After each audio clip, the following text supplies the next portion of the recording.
Hello, everyone. Andrew here for Drew Games here on YouTube.com.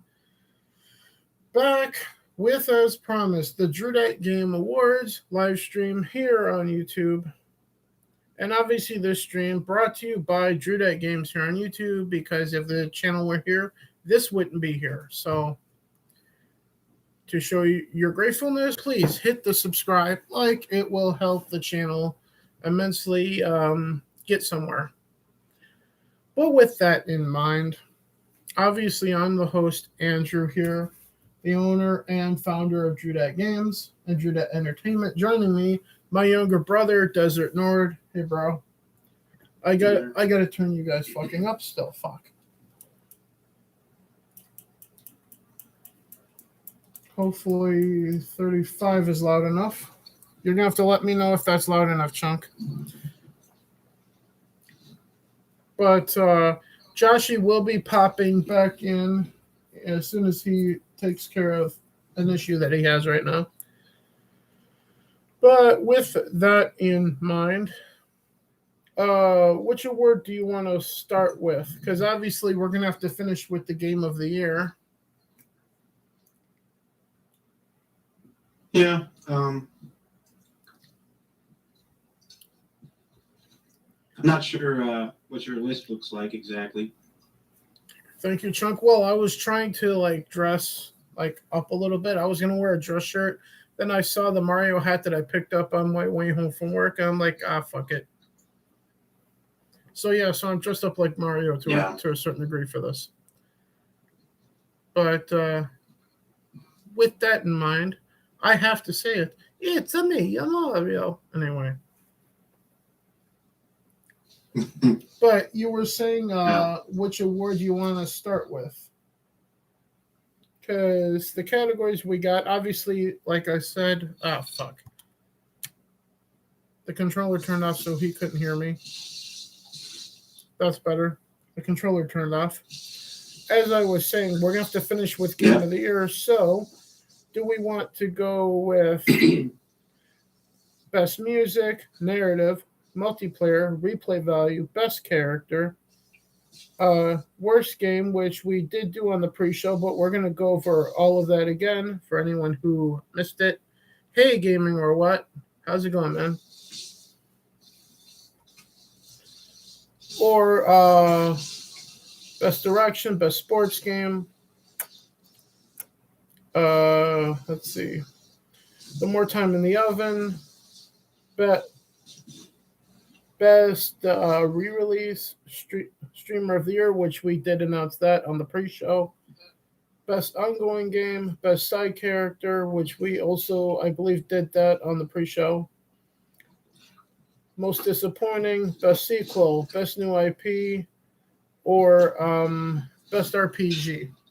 Which one of those do you want to start with? It's going quite well, Gaming. Thank you for asking. We'll get started with Best Narrative. Best Narrative? All right, sounds good. So, as we reiterated, or as I said in, here it is, that's not the one. Where did I put Best Narrative? In my notebook here. Here it is. So, as I said in the announcement video of all of the nominees, I will also go over what every nominee was.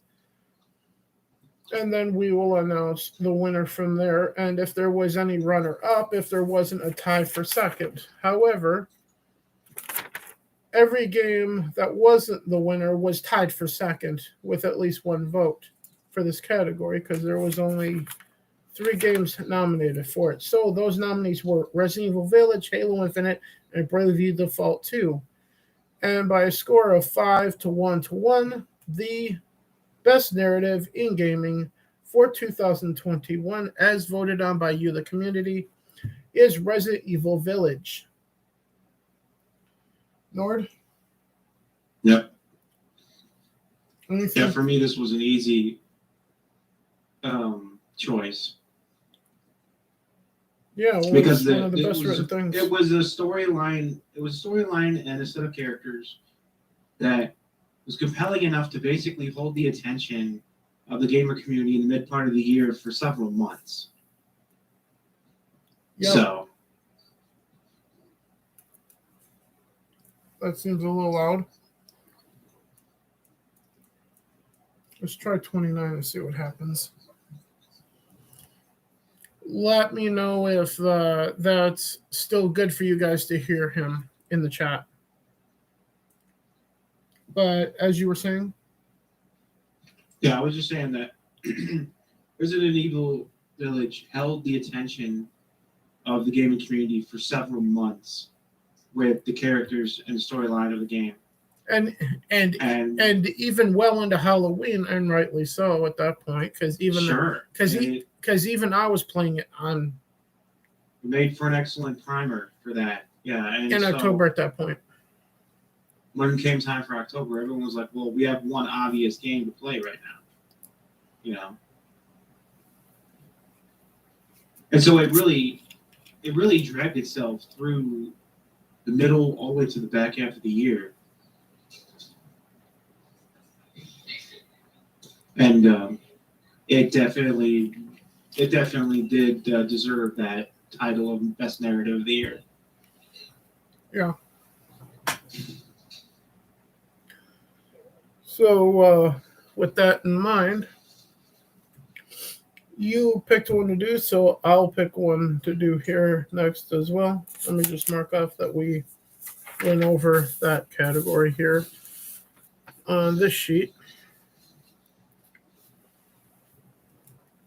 I'm going to talk about best replay value then. So the nominees for best replay value were as follows: Skyrim Anniversary Edition, MLB The Show 21, Mass Effect Legendary Edition, and Pokemon Snap. One game did not get any votes, that being MLB The Show. And then, according to you guys in the community, the second runner-up was Pokemon Snap with 1 vote. First runner-up was Mass Effect Legendary Edition with 2, and with the most votes, 3, Skyrim Anniversary Edition wins the award for best replay value for a game in 2021. Nord? Yep, this was kind of hard to dispute. Yep. When you have just all around, when you have, I think, like game is just 6, 7 different races to start out with, right? Uh-huh. And then you have several ways to build the character. You can be a shadow mage, a straightforward mage, a shadow warrior, a straightforward warrior, a thief, or a ranger, or a druid. Effectively building a character as you see fit, as you level up. So, and then add to it all the fucking mods, if they're working. Yeah. Because as we know, the PC mods are quite broken because of the release of Anniversary Edition. But still. Yeah, the absolute truth there is that people live to replay Skyrim. Yeah. And people live to watch people playing it with mods on stream. Like I have two running Drew plays of Skyrim with 2 different characters on YouTube and Twitch. Well, on both really. I mean, honestly, if you were to ask somebody what is the basic draw of Skyrim in 2021, they would have said, yeah, replayability for sure. Mm-hmm. And it's still the case. So it just wins hands down on that. Yeah. Now, if Skyrim hadn't come out, arguably the winner probably would have been Mass Effect Legendary Edition, I guess. For the best. Hello, welcome officially to the stream now. How is it going, Joshy? Did you fix your problems? In the midst of it right now, but I'll finish it later. All right, sounds A little good. bit more extra steps, though, but yeah. We just announced two awards so far for the stream. We went over Best Narrative, which is Resident Evil Village, with the Runner-ups being tied between the other two, Halo Infinite and Bravely Default, were tied for the runner-up, and the winner is Resident Evil. And we just got done with best replay value, which the winner is indeed Skyrim, which ought to surprise no one, with the runner-up being Mass Effect Legendary Edition, and the second runner-up being Pokemon Snap with Mlb the Show, no one giving a shit about for replay value for baseball. That's good choices. Good choices. So with that in mind, since you're here, I picked one to reveal, so did Nord. Now you get the chance to pick which category to reveal next. The game that needed more time in the oven. All right. So the nominees for the More Time in the Oven Award were as follows: Madden 22, Battlefield 2042, and Halo Infinite's multiplayer.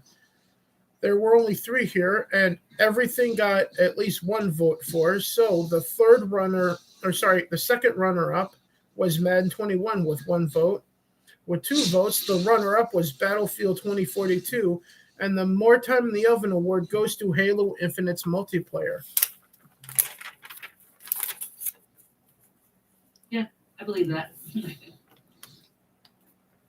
Yeah, I still needed more time in the oven, though, I'd say, because I played my share of multiplayer, and I see a whole bunch of stuff that's wrong with it still. It's like, why should I even play Halo anymore when I still have all these issues? Like, that's like nonstop going. Nord, anything to add about Halo's multiplayer? Yeah, this is definitely one where they could have ironed out all the kinks. Yeah. If they had a little more time to work with it, or they gave themselves a little more time to work with it. They could have ironed out all the kinks. Bare minimum, they could have waited till they released the campaign to release it all in one package.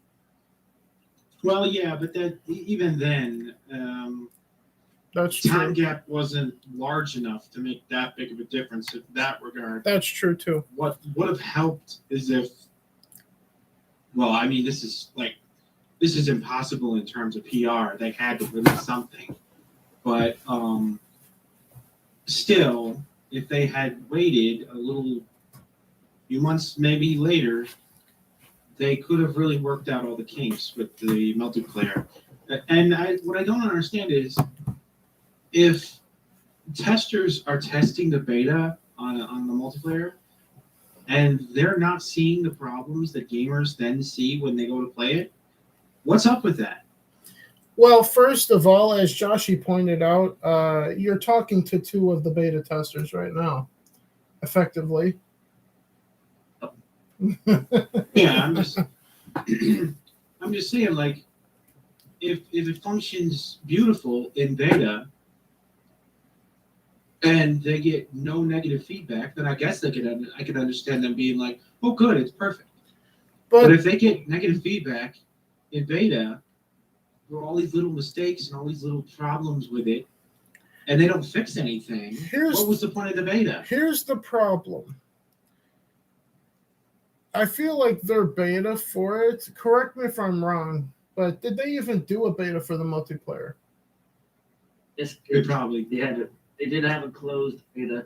The first closed beta was basically people had to sign up on the website, and they just have to go ahead and get approved and whatnot. Though the second one was still a closed beta, though. But one of my friends actually told me I could download like some app on Microsoft and was able to get in that way, though, without having to sign in Microsoft.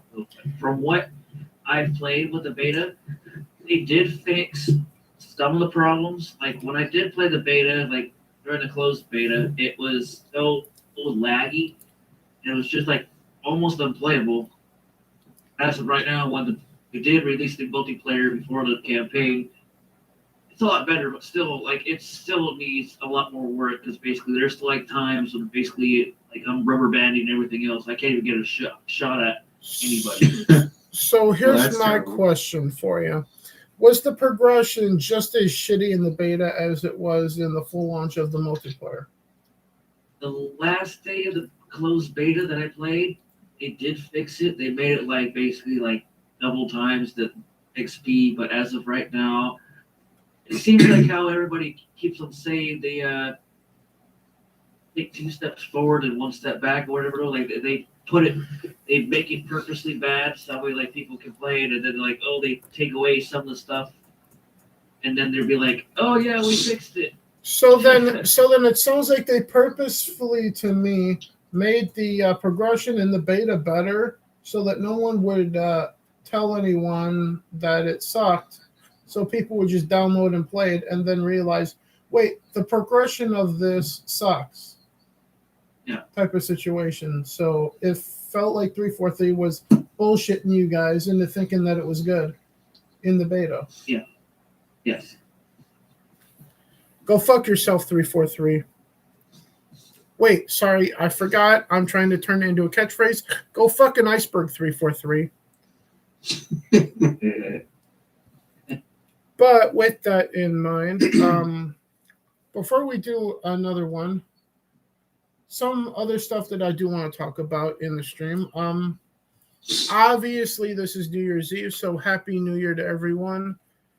In Australia, obviously, like Lethal Lightning and London and whatnot, it's 2022 for you guys. We're still stuck in 2021, unfortunately, for the time being. But since it's the end of the year, obviously, we're talking about the end of the gaming year. So here's a question for everyone in the chat and for Nord and Joshy as well, and for myself to discuss as well. What was your favorite gaming memory of 2021? Nord?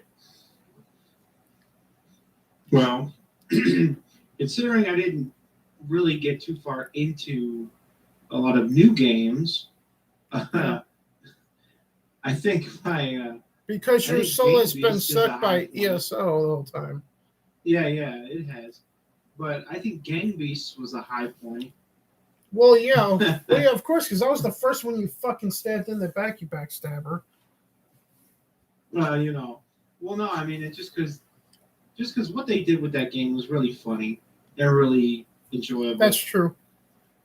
And it is definitely one of the high points getting to play that with you guys. And being that I'm trying to exclude things that aren't new this year per se, maybe just new for me, I guess. But yeah, if I don't exclude things that are older, like ESO, ESO is where my fondest 2021 memories are. Well, keeping in mind that this question is about your fondest memories of playing games this year, at that point, it's your memory. It could be whatever at that point. Yeah, well, that's definitely within the realm of ESO for sure. Fair enough. Joshy? I did have a little good time with the Super Animal Royale once that popped up, though. But for the most part, I've been basically playing Gears 5. And I remember playing Super Animal Royale on launch day with Desert Nord on stream on Twitch at the time. And that is also up on this channel of Drew That Games for you guys to check out as well. we do have some new perks out for it right now, though. It'll be get past. For me, my fondest gaming memory of the year, probably, God, because I played a lot of shit that came out this year. Some of it was shit, some of it was good. I guess my fondness really isn't centered around actually playing a game, but buying a couple of games. That was sending Fallout 4 digitally across Xbox Live to Desert Nord for his birthday, and Red Dead Redemption 2 same way for Christmas. So I guess those would be my fondest gaming memories for the year, is buying 2 games for Desert Nord for his birthday and Christmas at that point. Yeah. I'll say my fondest moment is just playing indie, because most likely I've been playing more indie games. Like say Neon Abyss and Mario and Pedro, those were pretty good. Well, too. It's like there wasn't really too much games this year, so it's like, all right. And one of my friends was like, hey, try my friend Pedro and Neon Abyss. Gaming in the chat says, I don't have a fun memory. Yeah, well. Okay, dude. Some people had a more rough year than others. So with that in mind, that will lead us into one of our first category is named after one of us. Chunk says in the chat first, fondest gaming memory of 2021 for me is probably seeing all the reactions to Sora coming to Smash. Fair enough. Actually, now that I think about it, I think my second fondest is seeing Chunk's reaction to trying to figure out when Sora was releasing for Smash in real time in that stream's chat at the time. Because him just simping away in the chat for Sora the whole time, and I was calling him a Sora simp at that point. Or was that Phil? I can't remember. It was either Chunk or Phil. One of the two was a Sora simp. But with that in mind, I'm going to go first with one of my named categories. So with that and said, I'm just going to say Drew, what just popped up in the chat. And Chunk says, LOL, yeah. So then he's admitting to be a Sora simp.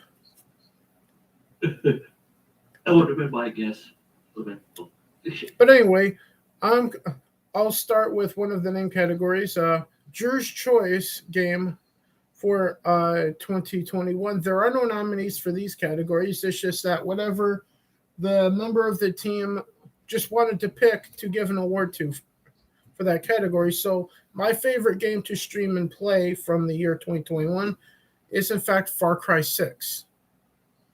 For all of the chaos that can happen on the stream, the explosions, the random stuff, Guapo almost getting run over by cars every stream because he loves the middle of the road. Yeah, Far Cry 6 is just one of those games where it's just fun to play on stream and just as fun potentially to watch people playing it on stream. Yeah. Anyone got anything else to add about Far Cry 6? Yeah. I'm sorry. No, go ahead. Yeah, I was just gonna say that Far Cry 6, if it had been a little bit more exciting in the rest of the game, and there wasn't like this almost distraction with Guapo, Yeah. you actually could have had a game of the year there. Yeah. But it just wasn't either A, accessible for most gamers, or B, exciting enough, because a lot of people had already moved on from the Far Cry series. That is true. So, But still. I mean, when you get to game 6, that's when people like usually are already moved on. Depends on the series. Because could you imagine if Lucasfilm at the time had fully committed to Knights of the Old Republic? Could you imagine a KOTOR 6 by now? Because I could. Well, if they were super passionate and they actually understood how much the fans appreciated Knights of the Old Republic, and what it even was, because apparently the creators of the game don't even know what the hell they even have going for them. They think that Knights of the Old Republic is some kind of platform for messaging instead of actually a Star Wars story. Which is why I've been trying to stream the original on Twitch to show people this is actually what KOTOR was. Because, I mean, what they do, except for make a couple of sequels that were kind of, meh. Yeah. And kind of left people with the real strong feeling that the original is all there really is there. Yeah.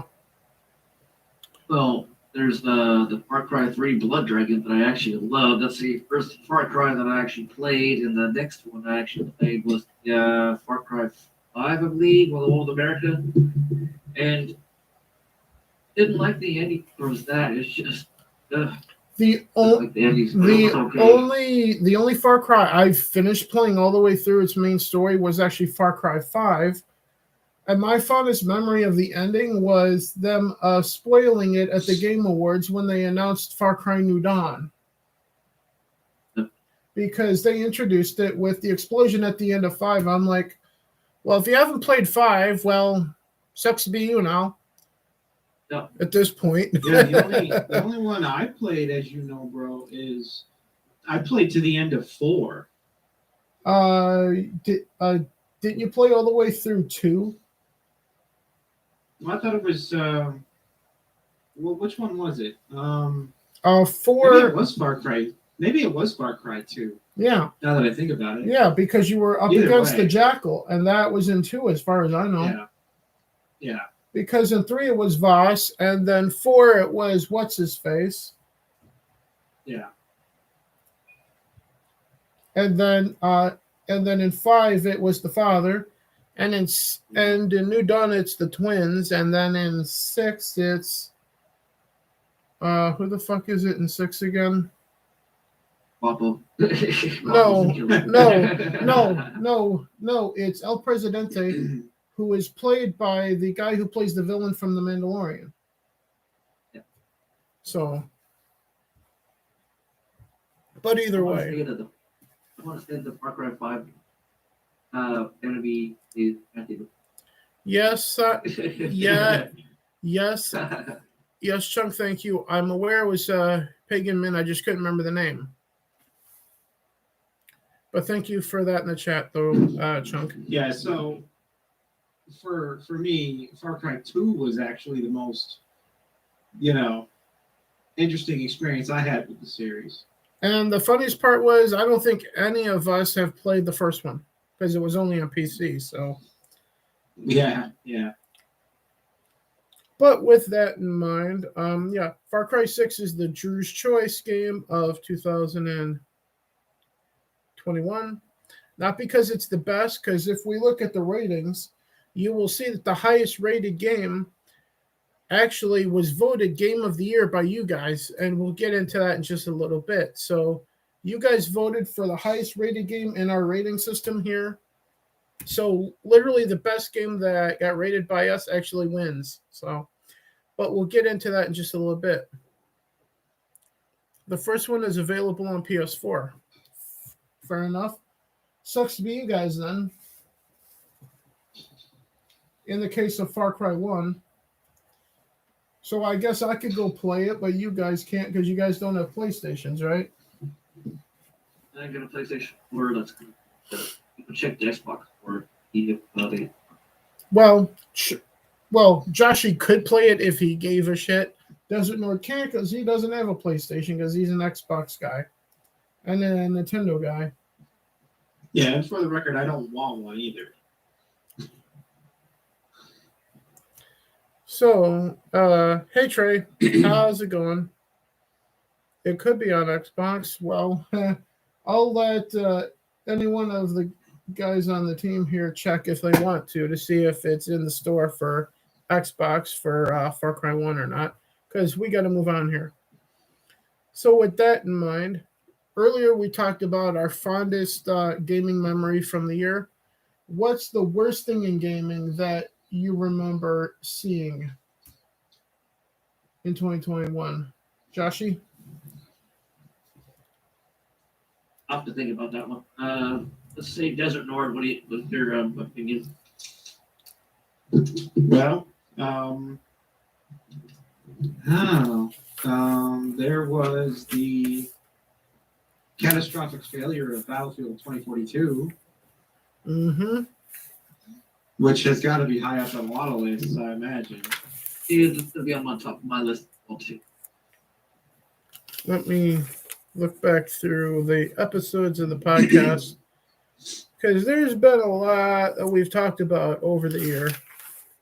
Because we're closing in on come next week when we will get back to that again, episode 45 of the Drew That Games podcast. So we're up to 45 episodes now. We would be higher if I hadn't rebooted it a couple of times. We probably would be like closing in on like 60 episodes by now, if not like 80. Yeah. You know what?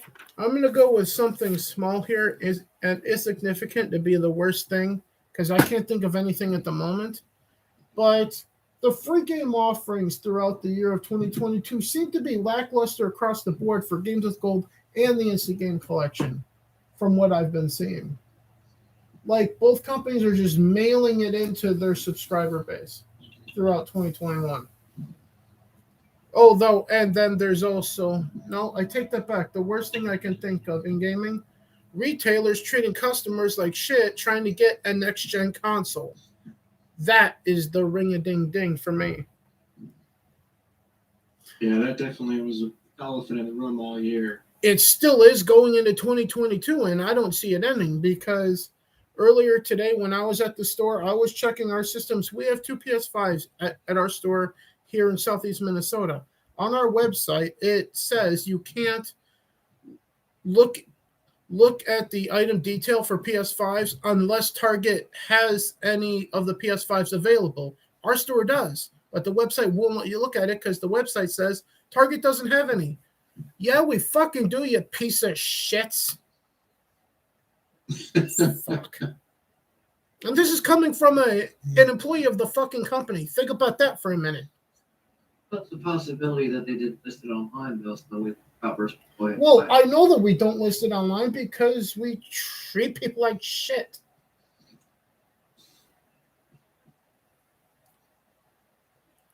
Oh, Far Cry 1 is not on Xbox. It's not? Okay, well, It's a PlayStation thing then. So, yeah. When you have shit in stock and you don't list it on your website for customers, it appears like you're hoarding it. I brought it up to my boss at work, and he's like, "Yeah, that's how it looks to me too." So I'm not saying that's what's going on, but that's the image that I see, and I work for the damn company. So now, to be fair, I have no control over any of it. All I can do is report on what I see. So with that in mind, yeah, the worst thing about 2021, no one can buy a next-gen system still. That's the worst thing for me. And the retailers doing what they're doing. It doesn't appear the retailers or the console creators, console maker are trying to do anything to fix that. To a limited degree, it seems like Microsoft is, or the retailers doing something with Xbox, because when they come in, I see Series S's being put on our shelves, and we're allowed to do it. The Series X's, not so much, just the Series S's, because it seems like those are actually selling the most. And I wonder why. They made more of them. They made more of them because there's no disk drive. They're smaller, cheaper. And I know because I fucking have one of them. And this is from a guy pretending to be fucking Mario right now. And for people who are not like hardcore gamers, that console suffices. Yeah. But for people who were dead serious, they were going to settle for nothing but an X, but they can't get one. Or PS5 if you're into that too. Or PS5, same problem. But with that in mind, let's get back to something good. Well, there's also one other thing I wanted to add too as well. What's that? For the Halo Championship that just went on, they were even having hard times finding the Series X's well too. They had a new developer console there to play Halo. Good job, retailers. Yeah. You're ruining gaming for everyone by apparently only giving a shit. You got your money.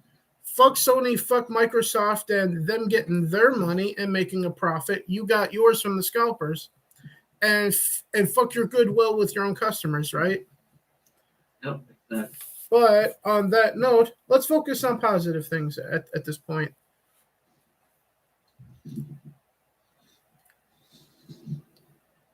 No, I'm not kidding you, gaming. That's exactly what I see from inside the retail industry on a continuous basis. Because I check our systems all the time in comparison to what our website allows. And yeah. Because when I get paid to try to sell things to you guys, and I'm not allowed to do it, then what are they paying me for? Just to stock shelves effectively with certain things at that point. But like I said, I want to switch gears. I want to focus on something positive ish. I'm going to go back over what CD's things were, or Chris's things from the pre-show. So CD's choice was PGA Tour 2K21. He said, problem is I look back at the notes from last year for CD's choice last year. Guess what game he selected last year, which came out last year? Anyone? I don't know. PGA Tour 2K21. The same game he picked for his choice for a game that came out this year. Chris, that came out last year, dude. Like I was questioning in the stream, but I trusted you. And you gave me a game that came out last year. So, with that in mind,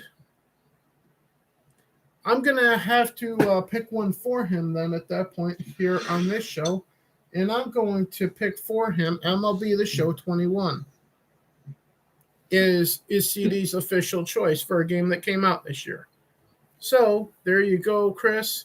That is your new CD's choice game of 2021. So, any thoughts on MLB The Show 21, guys? Whoever wants to go first.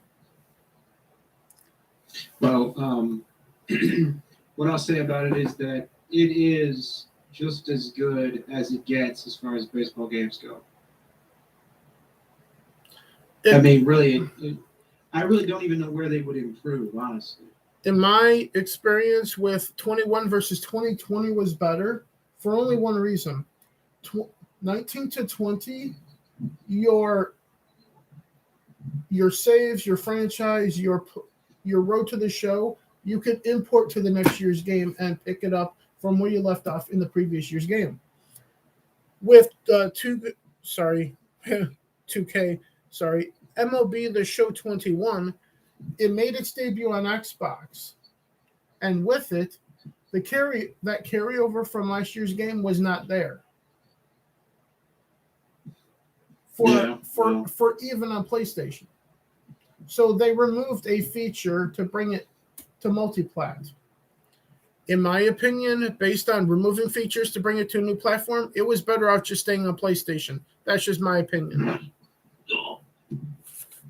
Because if that's the prospect, remove features of the game to bring it to multiplat, or keep all of the features you've had in it for years, and I mean like 8, 9, 10 years this feature was in the show.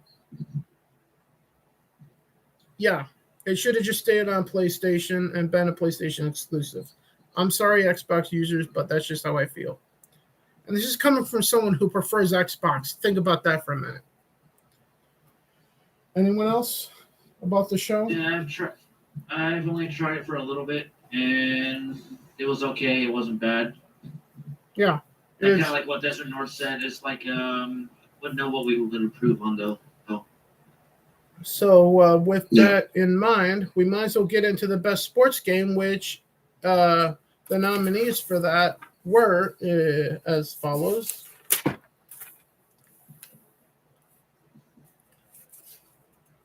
So, MLB The Show 21 and Forza Horizon 5. It was close. Forza Horizon 5 came in second with 3 votes, and MLB The Show won Best Sports Game of the Year with 4 votes.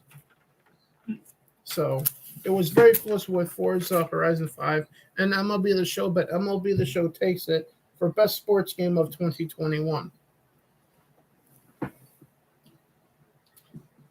So with that in mind, the other category for CD that he announced on the pre-show was his most anticipated game, which is WWE 2K22, which thankfully isn't out yet. In comparison to his best game of the year, which came out last year. So WWE 2K22. 2K20, because they skipped this year, and instead we got WW2K Battlegrounds. And trust me, I played it, so the gameplay is on the channel. Supposed to be like an arcade, right? Yep, that's the arcade wrestling game. Yeah, I've seen reviews now, about that. Like, don't get me wrong, it plays just fine. It's just that it's not for every wrestling fan, let's say. Because if you're into wrestling simulation video games, this ain't for you. If you're into cartoony bullshit, it's right up your alley, folks. If you're a mobile gamer and you wanted to get into gaming, 2K Battlegrounds is right up your alley. Just saying. But with that in mind, WWE 2K20, complete fucking shitstorm, memes across the internet. I want to say more memes than Let's Go Brandon, but just barely. To the point where I started streaming 2K20 on the old Twitch channel at the time. Got no one watching because I wanted glitches to happen. I didn't get any glitches. I'm like, well, this is fitting for me. I want something bad to happen and nothing bad happens. And then I go about my business and in other games and bad shit happens like glitches. That's the highlight of my career. Yeah, don't you just hate like when you're like you stream, you're like you want to show people like how bad glitchy it is and whatnot though, and all of a sudden like it doesn't show, but then when you're like off stream, like 2 seconds later, oh, it's all glitchy and heck. Yeah. Thank you, Trey, for the hat thing. I just saw it just now finally. But with that in mind, 2K22, as Chris pointed out in the pre-show, that's his top anticipated game because he's hoping that it's good. We'll see. If it's anything like 20, WWE has a lot of soul searching to do because do you really want another devastating fucking flop? Would be an improvement for 20. Just saying. If you want another WWE simulation wrestling game to be seen as worse than a flop, worse than a failure, then keep working with Take-Two WWE, and that's all I got to say. As for me, as for me personally with wrestling games, I'm more interested in not if, because we know it's going to happen, because Cody Rhodes keeps talking about it. Well, actually, Kenny Omega keeps talking about it at times in interviews. When we finally get to see gameplay of the upcoming AEW wrestling game for next-gen consoles. So I'm looking forward to All Elite's wrestling game. When that finally we get to see that. Because any reports that come up about that is they are working with a studio, supposedly, that's working off of the same engine that No Mercy used. Which is arguably widely panned as one of the best wrestling games of all time. And up there with it is Here Comes the Pain and Shut Your Mouth for the SmackDown series. But as for WWE 2K20, I'm in the boat of we'll see what happens. I don't have any faith based on the last game, but we'll see. But with that in mind, Joshy, you have a category named after you for your favorite game of the year. Let me pull it up. Favorite game of the year. Didn't really come out this year, but it did come out on Xbox. So I would Which say is exactly what you said. Yeah, gonna be Hades. And why is that Joshy's choice for 2021? The Xbox port of Hades. Just the storyline and the replay can't talk today. The replay value of it is pretty good. In my opinion, though. I did know that it had a replay button. Never That mind. plus the studio that just at the studio that actually made that game. They do make some good games. So the first game that I tried from them was Bastion, and they did have a PlayStation game that came out. I can't think of the name of it off the top of my head though, but I know it's like you were playing this girl and she had a sword that talked to you because basically your character lost her voice and basically you had to go out and try and get to the bad guy and get your voice back or something like that though. But Grab that was a the pretty case good so I game. can see who you're talking about here, because I have a physical copy of this for Xbox. It's by Private Division. So, Yeah, I believe so. Chunk, I don't know what Private Division made for PlayStation recently. Maybe you can look that up. But yeah, here's Hades right here, what he's talking about for Xbox. There's Bastion, that was pretty good as well too. I still haven't even finished that one yet too. But yeah, My phone here. I personally also had gotten Hades digitally for the Switch, but yeah, here's my physical copy of it. So, which I picked up right around Christmas time. So, but Nord, anything to add about Hades? No, just that it, what they did this year with it was very good and obviously very, very easy to appraise it. The developers are Supergiant Games. Okay. Yep. Then it was published by Private Division. Transistor is the game I'm talking about. For Oh, PlayStation. gotcha.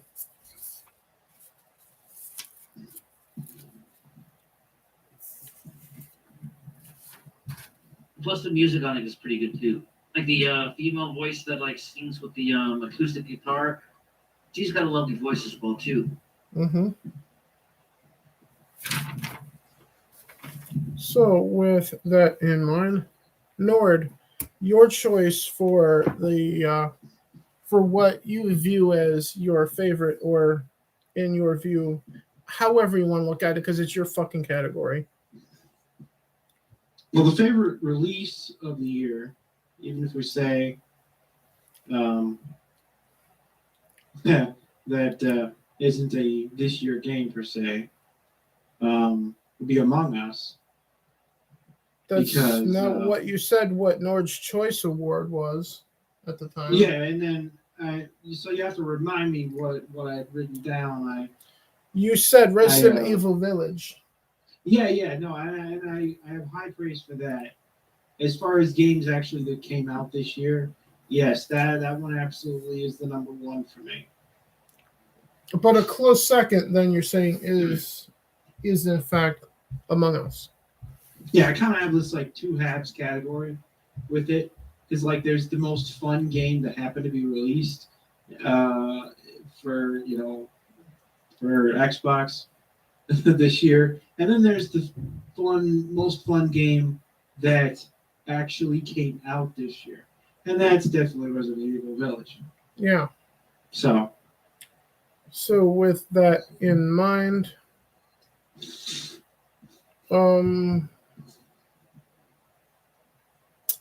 next category will be, so actually I forgot to be chucking these off again. So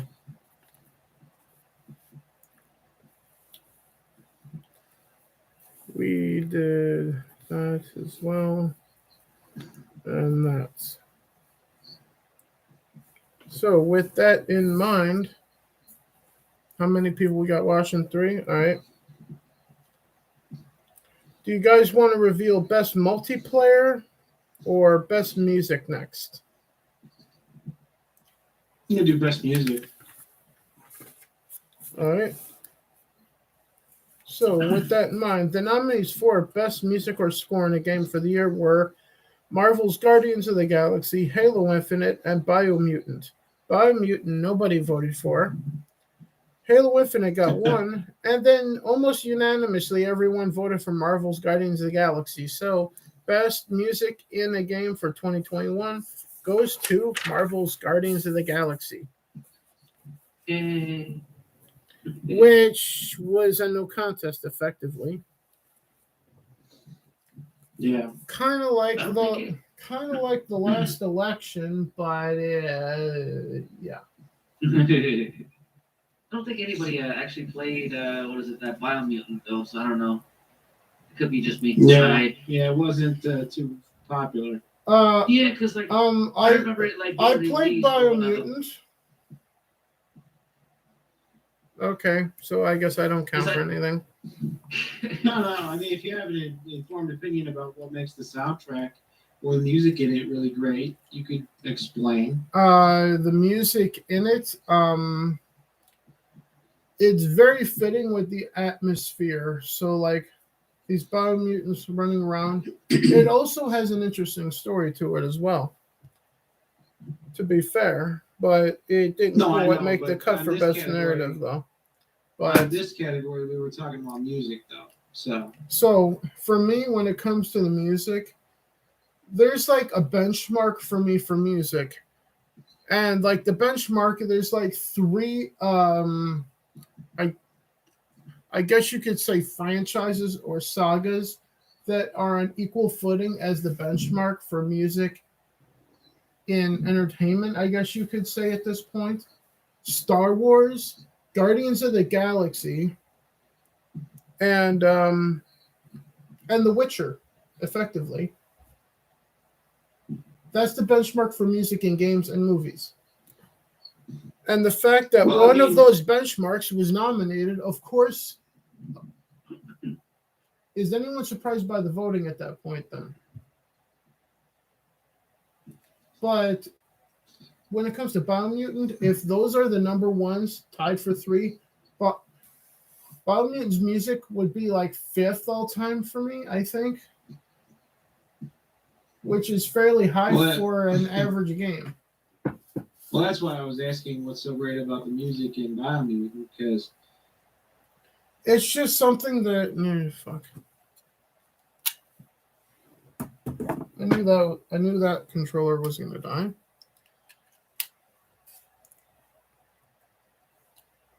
That's why I grabbed the spare controller, because I knew that was gonna die soon. Anyway, like I was saying, it's just something that you're gonna have to experience to understand why someone would think the music in Biomutant is really good. It's just that I think like Biomutant took like too much time to get released though.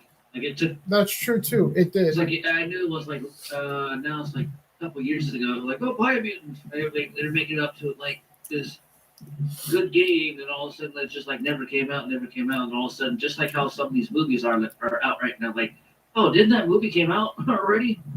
Like I guess like when it came out, people were like, didn't that game just already come out?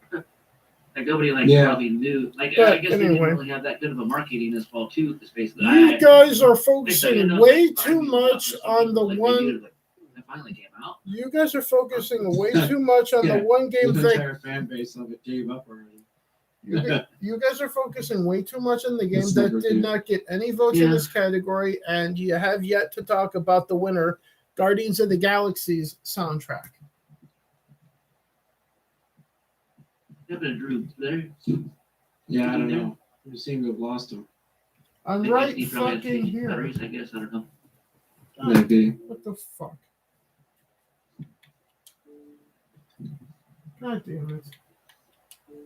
But yeah, the reason I was asking about the music of Biomutant is because it's in this list of best sound basically, or best music in a game. Give me a sec, guys. I have to get back into the party chat because that was fucking up.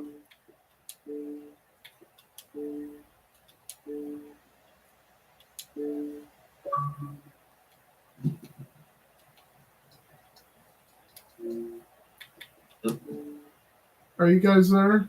What the fuck is going on here?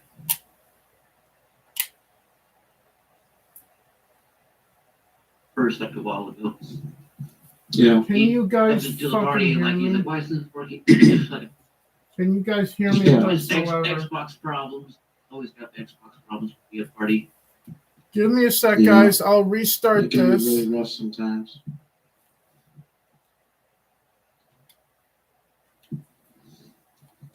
God damn it. I will restart the damn console. This is going to take a minute, so it's just us for the time being at this point. But yeah, having party chat issues with Xbox Live at the moment here.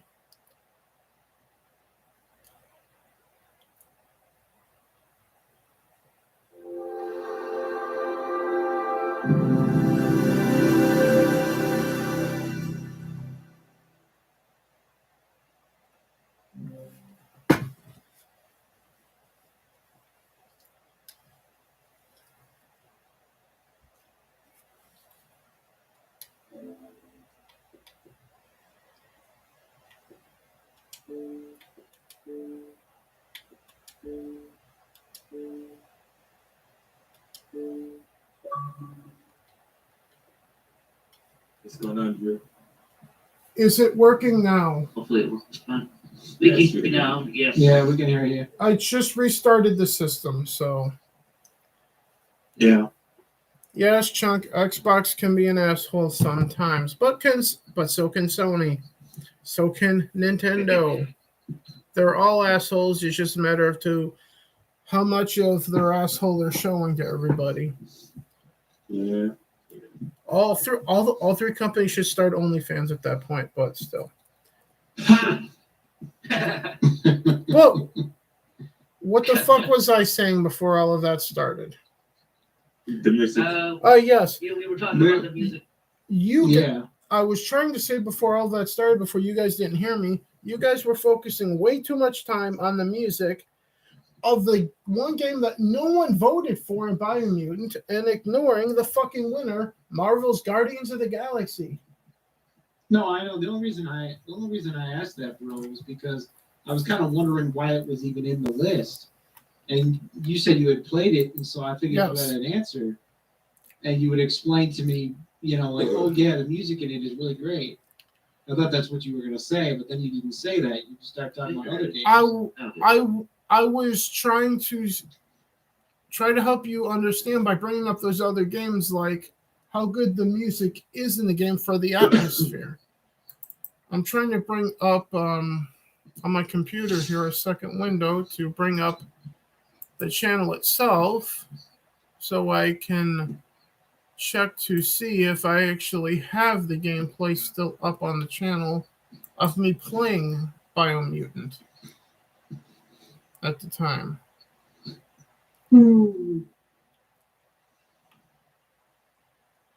But yeah, as far as Guardians goes, I mean, it's so self-referential and so like easy access for the average person to just hear the music in it and go, "Oh yeah, this is really good music." So that's why it's a landslide. Yeah, I heard it's a good game though, but I've never played it though. It's decent as far as games go. Like I had said before on Bro's stream of it, they did a lot of good things with it, but the fact that they left the character models all wrong and couldn't get the voice actors for it, it just kind of left it kind of. That's true. Missing its soul in a sense. Yes, it is up on the channel. It's called Drew Plays Biomutant. So you guys could go check it out for yourself. It's about 42 minutes and 12 seconds long. So that's how long it took you to pass the game? No. No, that's how long I took to play it because I was actually sick that day. Otherwise, I would have gone for about 2 hours. 2 hours, they took. Well, that's usually how long I go, depending on how many people are watching. Yeah, we ought to know by now. Drew doesn't finish games, so. Damn.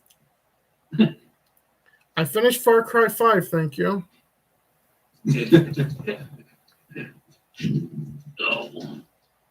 I also finished Mass Effect Andromeda on 2 consoles, so fuck you. I stopped playing. I think it was so buggy. Oh my god. But anyway, thank you for jumping into the stream. I would say thank you for jumping in the stream, but feels like I'm jumping into my own stream at this point. Oh, welcome back to your own stream. God damn it. So, with that in mind, yeah, Marvel's Guardians of the Galaxy is the best music in a game in 2021. Like I'm trying to get you guys to do, to talk about the music in Guardians of the Galaxy. I can't tell you anything because I have yet to play the game. And you're No, like if it's Yeah, anything it's like the movies, though, like the movies I- have some great music in it. Yeah, I was gonna say if it's anything about the movies, then It's- music would be decent. it's effectively the same music from the movies for the most part. Correct. So, It's exactly the same pop hit soundtrack that everybody fell in love with yeah. from the films. Hence why everyone voted for it over Halo. That's heresy. Coming from a Halo simp, Yes. I'd be a heresy all day. gaming is a Halo simp, like Chunk the Punk is a Sora simp. But anyway, we all have our loves. It's okay. yeah, for me, I'm an Elder Scrolls simp. I was in Gears of War. So not as much of a simp as I was before. Probably since 4 and 5, I imagine. What game was that? And Five? Judgment. Five felt like Halo. Gears 1 and 2 combined.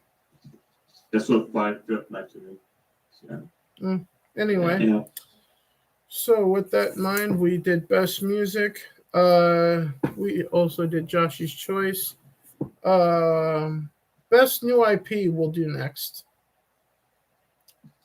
So with that in mind, the nominees for best new IP were let's see. Why isn't that telling the roads? Sorry. Are you paying closer to? Here we are. So the nominees for best new IP Nice. were as follow: Valheim, which is an early access game on Steam even now; Kena Bridge of Spirits, a PlayStation exclusive, and when it came out, the final game was on Steam, then went to the Switch. I don't think it made its way to anything else yet, but that's probably due to change since it made its way to the Switch at this point. It's got to be only a matter of time before Xbox and PlayStation get, since a Cyberpunk Ghost Story. So no one voted for Kenna. Poor girl.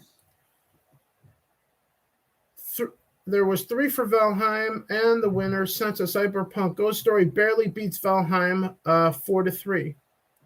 So, since a Cyberpunk Ghost Story is the best new IP for 2021. Anyone want to throw any info out about since a Cyberpunk Ghost Story?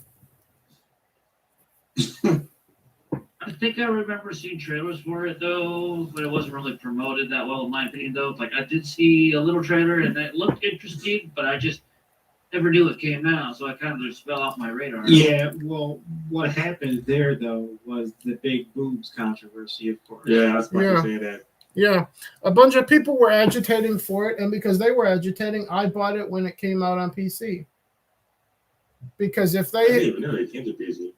yeah, it came out on Steam first, then it went to the Switch, and I also bought it for the Switch, and I prefer playing it on console. So, plus I can stare at the bouncing tits while I'm shitting on the toilet too, with the There you go. Switch. So, Oh, right, there we go. Sorry, I got every single road finally unlocked on this Forza, finally. But in terms of the story, it's like a mystery story. It just says, take what you read of that. and I do want to repeat what Chunk just said in the chat. Respect the developers of Sense for not bending the knee and censoring the game. Exactly. Yeah. So yeah. So as chosen by you guys, just barely, since a Cyberpunk Ghost Story is the best new IP for 2021 over the I Feel Much Better game of Valheim, which which coincidentally, Valheim is nominated for Game of the Year and got beat out for Best New IP, so, which is interesting. Which maybe since the Cyberpunk Ghost Story should have been nominated for Game of the Year, but what's done is done. What's it called again? Since a Cyberpunk Ghost Story, it's spelled SENCE and then a Cyberpunk Ghost Story.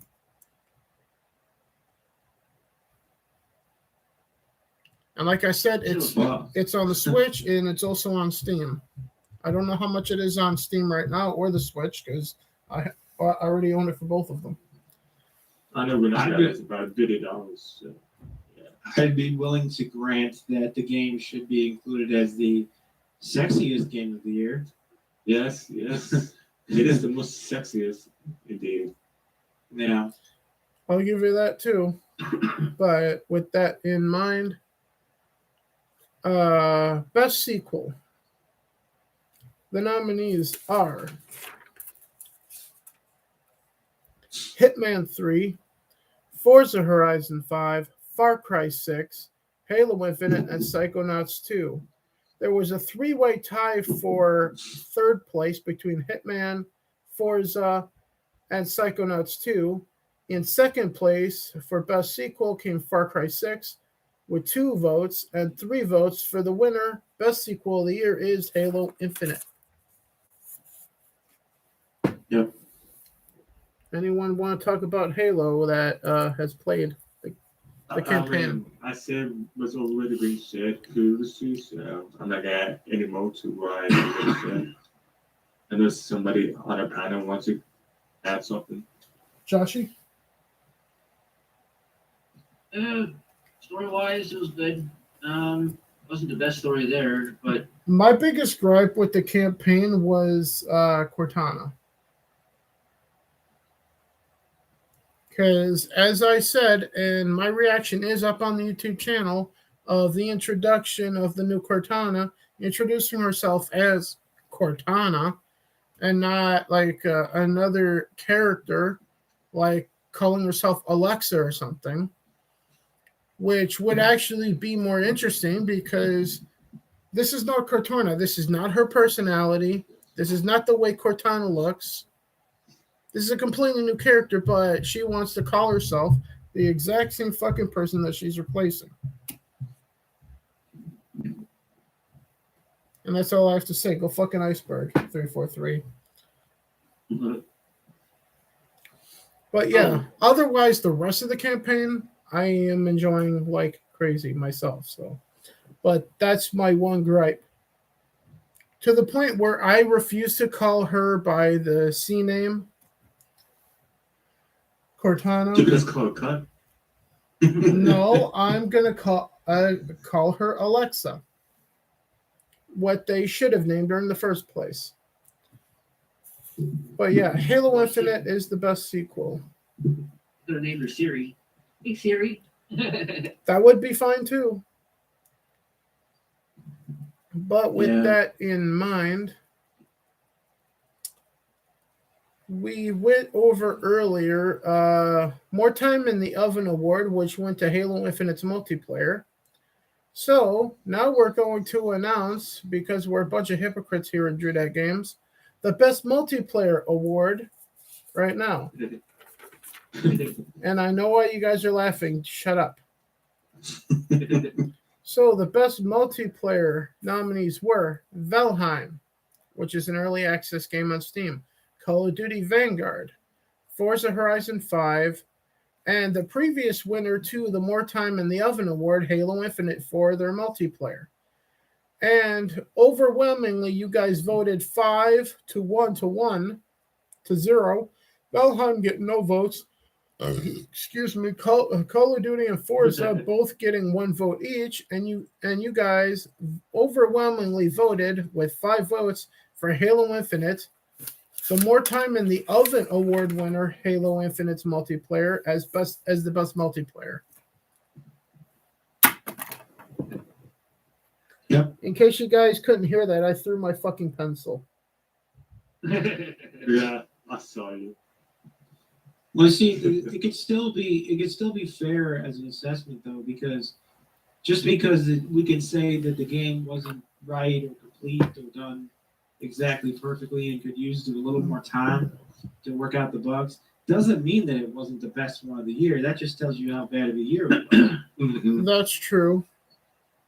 But saying this as well too, like say Battlefield 2042, like that is need a lot more time in the oven though, and then when you play it, you're not having any fun though. Like say Halo, you can have fun in the game. It is fun, but there is very inconsistent. Like it needs a lot more time in the oven. Just saying, like say Battlefield 2042, like when you play it, it's just like a chore you have to play. It's just that bad. And then Halo is like fun. Well, if both companies actually work on a game, I think Battlefield and Halo would be toe-to-toe in terms of like best online. But since that didn't happen, you can't really say that. Yeah. And it's partially our fault here at Drudat Games that Halo Infinite wins Best Multiplayer as well as More Time in the Oven Award. Because, in my opinion, the rightful winner that should be getting it wasn't even nominated because we didn't get to it until after I had already announced all of the nominees. So we were stuck with what we have here. Otherwise, in my opinion, the best multiplayer game of the year is nominated for another category, Best Ongoing Game, and that's Among Us. In my opinion. Yeah. But that's just my opinion, though, folks. And take it from me because I'm Mario. And Mario is always right. Yeah. Surprised no one argued with that. But anyway. Yeah, it's all because of the slim pickings this year. Yeah. It's what's because. That's why. It is. This year has been shit in terms of gaming. Like, holy damn. Yeah. Speaking of disappointing, the next category we're going to announce is the most disappointing game of the year. Halo Infinite. And the nominees for most disappointing game of the year were Battlefield 2042, Call of Duty Vanguard, and Madden 22. And there was a two-way tie for second of those three games between Call of Duty Vanguard and Madden 22. So just barely the winner of the most disappointing game award goes to Battlefield 2042. Anyone want to talk about Battlefield now? I can't because I haven't played it. I haven't played it. Josh? I've only played the... technically I had a situation where basically like Battlefield 2042 was installed on my Xbox, so I'm like thinking someone actually bought it for me. So I'm like, all right. As soon as I started up, it says, "Oh, it's a trial." So like, how the hell did the trial just magically pop up on my Xbox? I guess they wanted me to play it that badly. Like, here, buy it. First of all, you have Game Pass Ultimate, right? Yes, I do. EA Play is a part of that, and with EA Play, you get access to demos to EA's newest games. But usually when you like For want free a at demo, that you go point. ahead and yeah, but usually when you want a demo, you go ahead and like press on the game and say go ahead and install. It was like this just magically all that the blue. It was like okay. That's the only reason that I can come up with this because you have Game Pass Ultimate, EA Plays in it, and EA Play features free demos to some of their newer games. Well, For I free can downloads. disprove that by saying I have Ultimate also, but it didn't happen for me either. So, like, this must have been like the game saying, "I know you want me." I know. Well, first of all, Nord, you have a large Xbox One, and no one gives a shit about that console anymore. Well, that's a fair point, but still, And it's all about the settings. and Josh is working off of the Series X, which everyone wants their games to be played on that. So, yes, I am calling it a conspiracy that EA wants people to play their game on next gen, as opposed to Desert Nord's shitty, well, just above shitty launch Xbox One. And it's my but it's my fault because I gave it to you. But as we were saying though, I Battlefield, still yeah. play the beta. Beta was good, but it did have its glitches though. I could see that it did have the Battlefield feel, but it still had a lot of glitches though. But that, to me, the beta was actually a lot more polished than the actual game. But out of what I've tried from that trial that I got installed, I've only tried like twice or three times. Like out of 3 times that I tried it, I did not finish one match. Second time I actually played it, like I spawned in on the map, like it was my first spawn in on the game. Like I spawned in, I was like, I'm gonna go kill somebody. A hovercraft comes up and runs me over. Okay, and then all of a sudden I pick another spot to spawn in. As soon as I pick another spot to spawn in, my freaking Xbox hard crashed and turned off. I was like, geez, what the heck? Yep. So like That's it was exactly. just a horrible experience from like when I played like I was like 2 or 3 times, just like not even finish a match. That's exactly the experience that a lot of gamers with that game experienced. It was also the experience on PlayStation with Anthem. No, it wouldn't be a Battlefield game, but yeah. Yeah, Well, that's one hell of a bug. That's But like yeah. a damn. It's like a damn sea monster. So with that in mind, the worst game of 2021. The games that were nominated for that were Madden 22, Battlefield 2042, and Halo Infinite's multiplayer. It was very close. 1 vote separated the winner from the runner-up. The runner-up was Madden 22, and the worst game, while also being the most disappointing, was Battlefield 2042, according to our community, by a score of 4-3. That looked good on paper, didn't work out in reality. Pretty That's much. basically what it yeah. was. Sounds good, doesn't work. That's basically what happened there. Oh my god, what the hell? Oh man. Oh. So with that in mind, Best Direction is up next, because we are zipping through these things right now. The Best Direction, the nominees were Psychonauts 2, Bravely Default 2, Resident Evil Village, Near Replicant, and Sense a Cyberpunk Ghost Story. There was a 3-way tie for second place with 1 vote each. Psychonauts 2, Near Replicant, and Sense a Cyberpunk Ghost Story. Bravely Default 2 got no votes, which was heartbreaking. But the overwhelming, with 4 votes, winner of Best Direction was Resident Evil Village. Yep. Anyone? Again, we have to play that, so I can't say much about it. Joshy? You said Resident Evil Village, right? Yep, is Best Direction. I've only played the demo, which the demo was kind of stupid in my opinion, though, because they only had a limited time. So basically, if you're stuck at a certain spot in the game, in the demo, and then you kind of figure it out, then you go back to do it, and all of a sudden, oh, sorry, your hour is up. It's just like, Yeah. I know there's some games out there that you basically play, and they have it says it has a time limit, though, but like you play it over and over and over and over and over again, and you're able to play it again. But this one was just like, okay, 1 hour and you're done. And from what I've seen, graphics, detail-wise, just everything was like Beautiful. Yeah. Yeah. I played it on stream on Halloween, I believe it was. At least I think it was on Halloween. It was October-ish, because everyone was playing it at that point. Much like Mara, who is still playing it even now, until she gets done with it, evidently. Yeah, I think she's playing DLC for it right now. Or not right now at this moment, though. But I thought it's in the second game.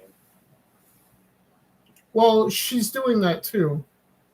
Oh, okay. She's been bouncing between Village and the second one, so.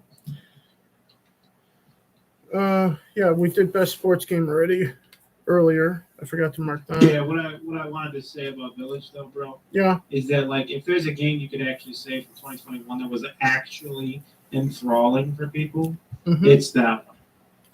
Yeah. So we're going to reiterate a couple of categories. Chunk says that Mara finished Village. Okay, fair enough. But a couple categories that we announced on the previous stream on Monday. So best side character went to Guapo from Far Cry 6. Yeah. Which ought to surprise no one because Guapo was up against some furry creatures that he could eat from Ken of Burgess Spirits. And let's see, what else was announced there? I believe best ongoing game was as well, which went to Among Us as well. And rightly so. What was nominated for best ongoing? Let's see. So the nominees for that were Among Us, Splitgate, Destiny 2, and Apex Legends. And with 3 votes, Among Us won. 2 votes went to Splitgate, and then Destiny and Apex were tied for 3rd place with 1 each. And finally, the last award that was, as far as we did it, the big award that was announced on the Monday stream was Streamer of the Year, which the winner of that is Mara Jade. Now, here's how the voting went for that. Because it was a convoluted fucking mess. Yeah, it was. Yeah, because initially, how Streamer of the Year was going to be decided was going to be by the team here at Drew Games before Joshy became a part of before Chunk became a part of our team and CD left, was we were going to vote amongst ourselves. And before Chris voted, it was a 3-way tie between between Ryan, Jade, and Heel versus Babyface at the time. So that's when I decided, well, we can't have that. So then I went, you guys are going to vote for Streamer of the Year. But then the more I thought about it, I'm like, fuck it. You guys are going to vote for fucking everything that you can vote for, except for the categories that bear our names, which is how this community voting thing started. But in you guys voting for it, we ran into another fucking tie. Yep, I'm asking that.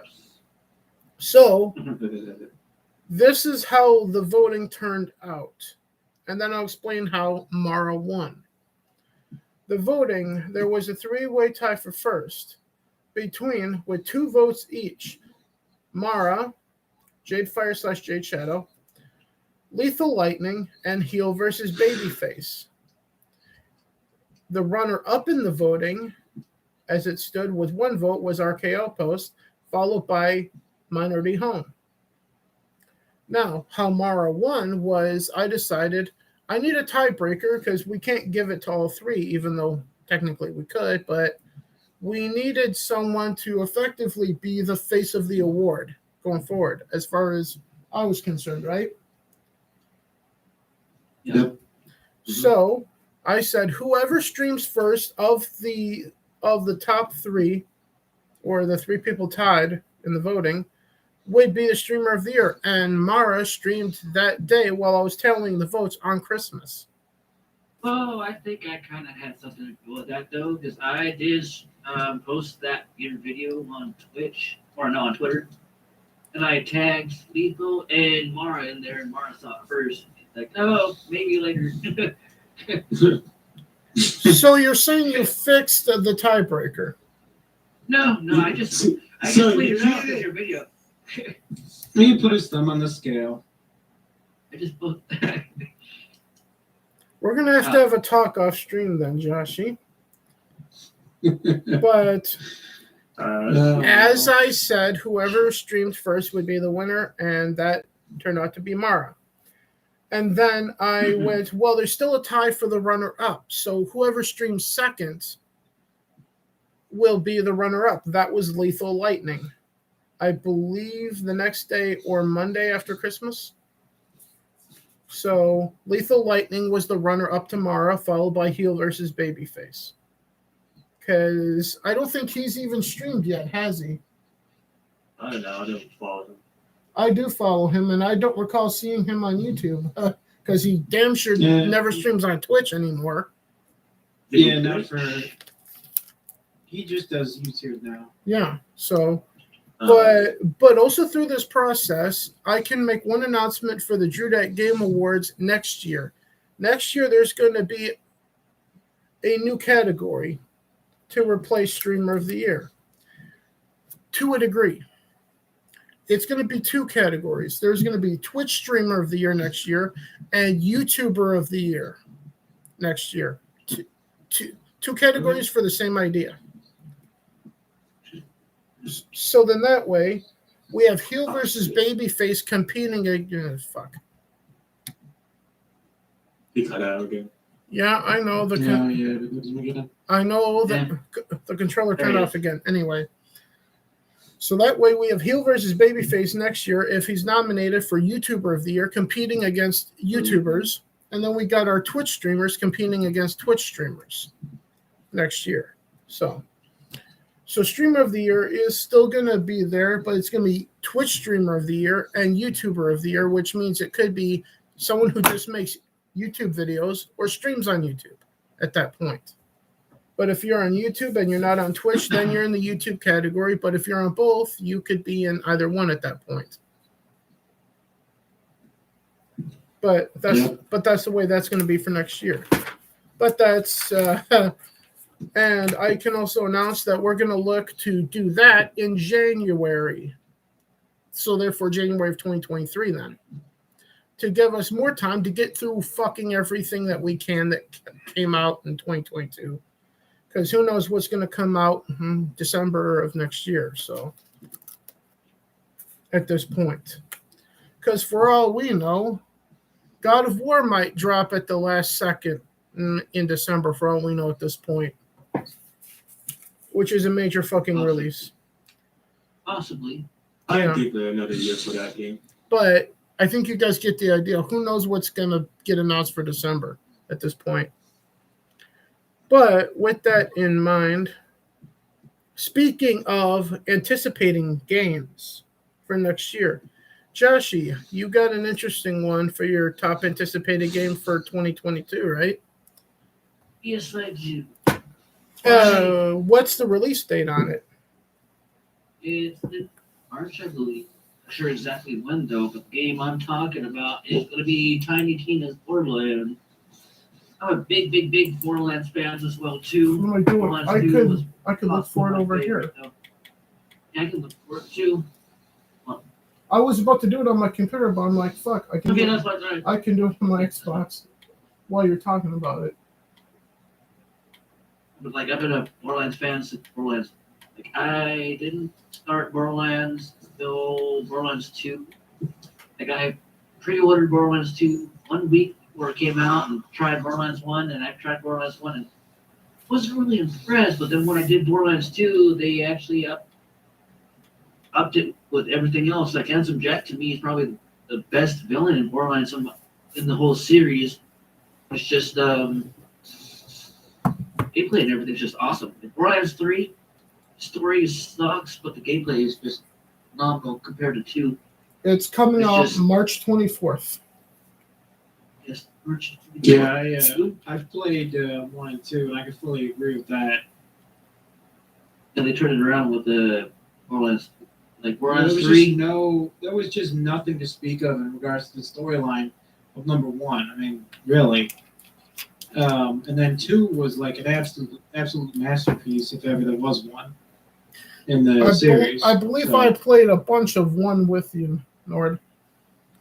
Yeah, no. I think I played a couple hours of both of them. So. And they did have, the Moon one that was okay. I think this one that they got out right now. All right, let's go ahead and try this one out. It was just kind of like something to hold us over to Borderlands Chunk in the chat Or me. says I'm interested in Wonderlands, but holding off until I get a PS5. Have fun waiting for a PS5. Yeah, I'm sure looking forward to this.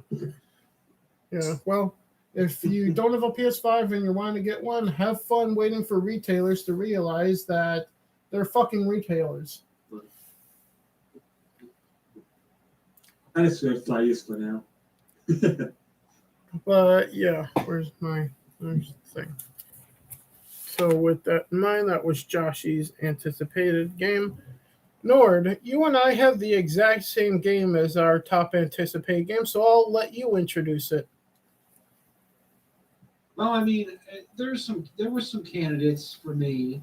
It wasn't like a landslide victory. It was for me based on the gameplay reveal that I Yeah. saw. But yeah, Elden Ring was the one that definitely reached the pinnacle. Oh, fuck.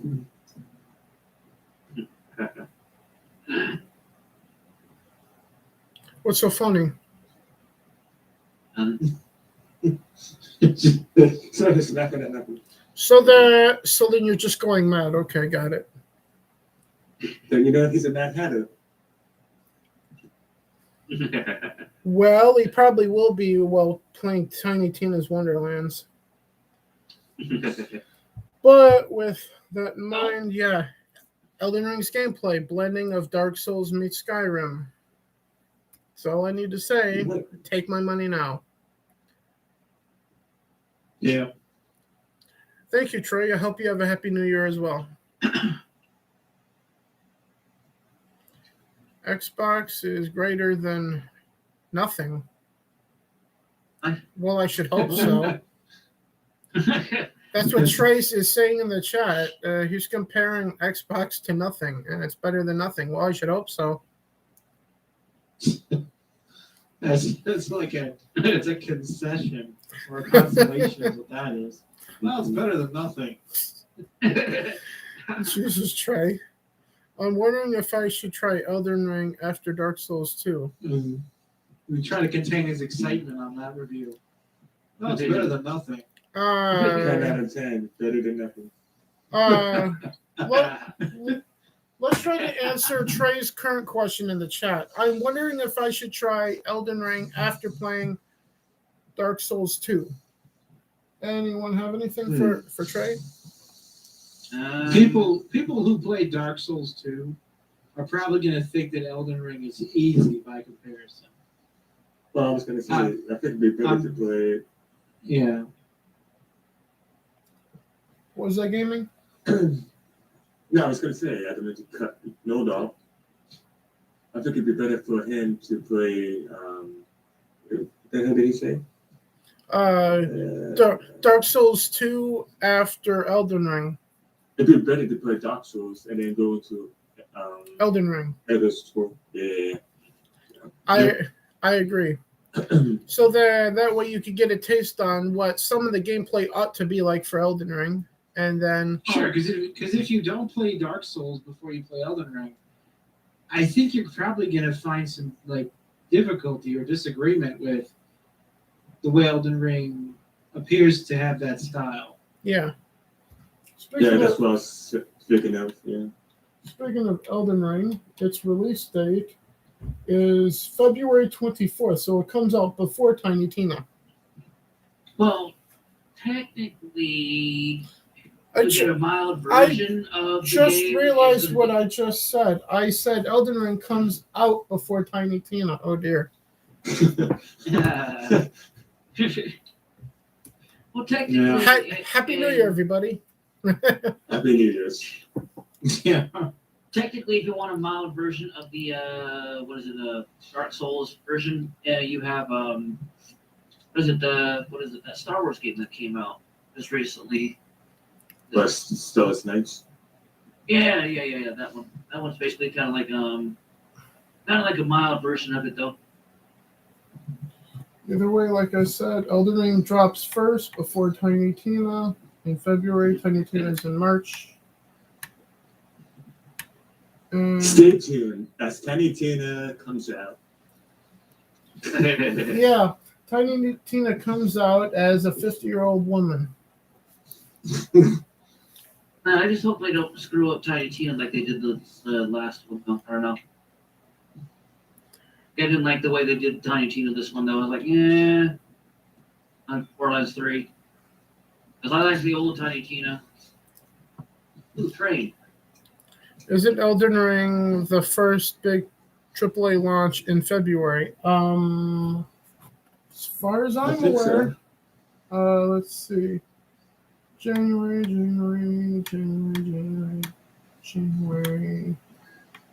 No, that would be Dying Light Stay Human. Dying Light. Yeah, that's Dying Light 2. Isn't that the zombie game? Yeah, that's a zombie game, effectively. It drops on February 3rd. Yeah. Okay. February 3rd. So that's the first AAA release of the new year. And then next is Elden Ring from there. Because I'm looking at the Xbox Live store right now.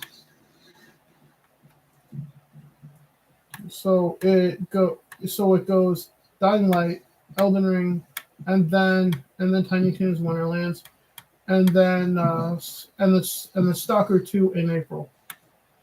And fuck Rainbow. Fuck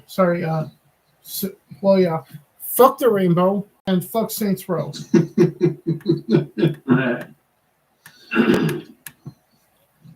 We'll just call it Saints Rainbow. Yeah, might as well. You said it, not me, Nord. That's But what it is. But with that in mind, there's only 3 categories left. We're going to announce the best RPG now, and then wrap it up with Developer of the Year, and then finish with Game of the Year. So with that in mind, the best RPGs nominees were as follow. Once I'm on the right page. So, Bravely Default 2, Skyrim Anniversary Edition, Elder Scrolls Online Blackwood Expansion, and Mass Effect Legendary Edition.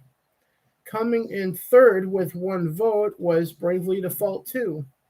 Coming in second with 2 votes, Mass Effect Legendary Edition, and winner of Best RPG, because it was a slow fucking year for RPGs, Skyrim Anniversary Edition with 4 votes. So Skyrim wins Best RPG 10 years after it fucking came out. Anyone have anything? Because I don't. No. It just keeps drawing in the same, massive crowd of people. Yeah, the same people like me, because I keep buying it too. Yep. I've never do that. Because I bought it because I bought Anniversary Edition on Steam, and the mods broke.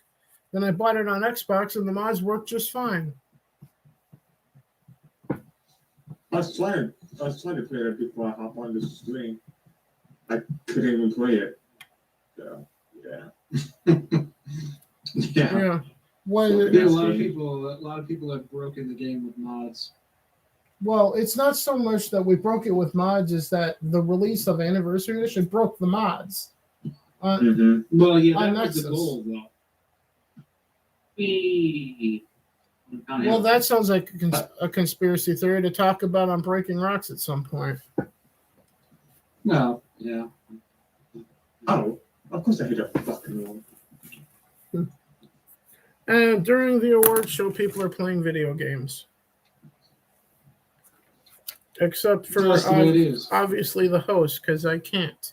Because I have to interact with the chat, interact with people playing video games, and look for information. Because you guys aren't going to be able to do it. You don't understand it. So. Trey in the chat says, I bought for 360 and bought the new remaster for Xbox One. Yeah. Nice. I've bought Skyrim at launch for the Xbox 360. Bought the Legendary Edition for the PS3. That ran like crap. Frame rates dropping into like the single or double digits. when like too many people were on screen, like too many sprites or characters were on screen. So traded that in, got the same version of Skyrim for the 360. When I got a PS4, bought it for the PS4. When I got an Xbox One, bought it for Xbox One. When it came out for the Switch, bought it for the Switch. Now I've bought it for PC as well, as in like the PS4 Xbox One version for PC. Anniversary edition for PC, and anniversary edition for the Xbox Series S. And also bought it digitally for Xbox One as well. So I've bought Skyrim at least 10 times. So they tell you it's Skyrim simp. Yeah, I was saying that earlier. Shunk is a Sora simp. Gaming is a Halo simp. I'm an Elder Scrolls simp, like I said earlier. And Desert Nord is an Elder Scrolls Online simp. Yeah. I'm a Gears of War simp. Everyone has their problems. But with that in mind, we forgot best re-release. We got to do that first. The best re-release nominees were as follow. Mass Effect Legendary Edition, Hades for Xbox One, Pokemon Snap, Among Us, and Skyrim Anniversary Edition. Tied for the runner-up was Hades and Among Us. And the winner with 3 votes was Skyrim Anniversary Edition for the best re-release. I want to read that. I'm kidding. The only if we do a recount, then we'd have to count Trey's votes this time, even though Trey put his votes in like about 5 days late. I'm just kidding. It's all good. But still, These votes are rigged. you guys voted. If they're rigged, you did it. I'm kidding. Because hey, if anyone's rigging voting, it was you. Tweeting out tomorrow, whoever streams first is the winner of Streamer of the Year. So if anyone's rigging anything, Joshy, it's you. I did send it to Lethal Lightning as well too. So. Well, first of all, Lethal Lightning is in Australia. You know he was asleep. Yeah. Anyway. Wow. More drunk, maybe. Well, he is living in Australia, and if I lived there too with being locked in my house all day, every day, I'd drink too. But speaking of, I have no segue for this. Game developer or publisher of the year. The nominees were as follow. Capcom for Resident Evil. 343 for Halo Infinite's campaign. Square Enix for Guardians of the Galaxy. Microsoft for Halo Infinite. And for bringing Among Us to Xbox. And Sony for whatever the hell they did.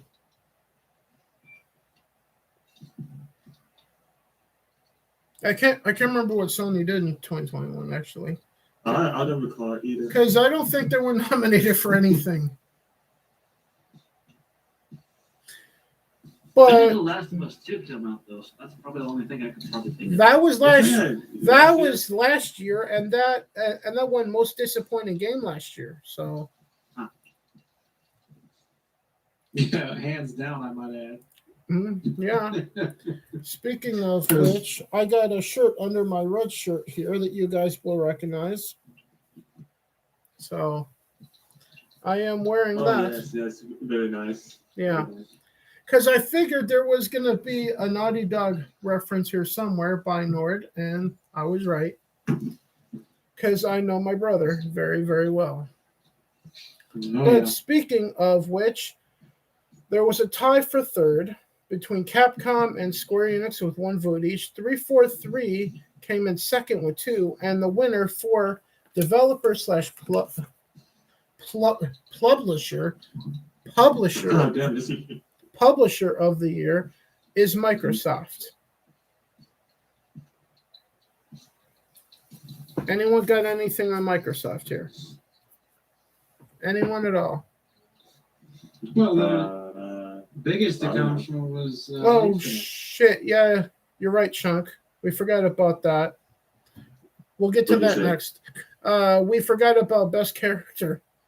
Yeah, oh, yeah, we did. We'll do that one next. But anyway, about Microsoft.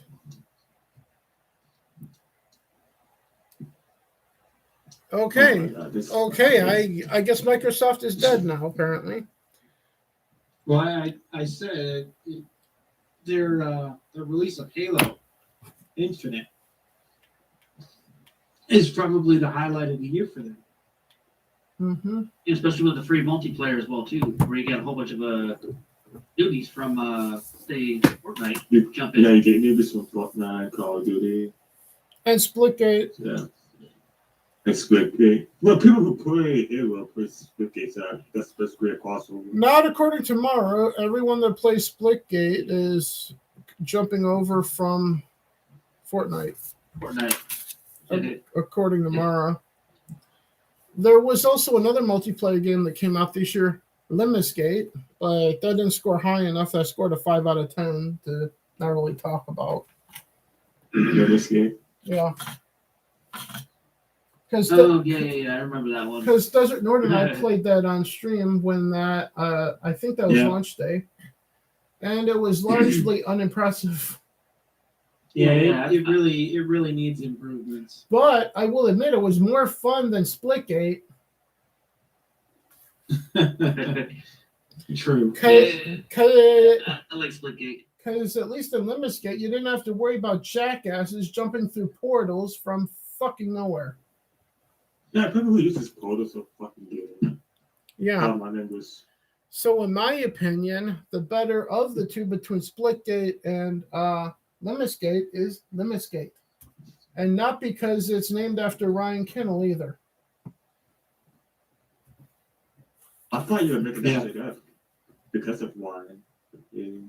Well, Yeah, but Lemnisgate is clumsy and real clunky and difficult to get the hang of.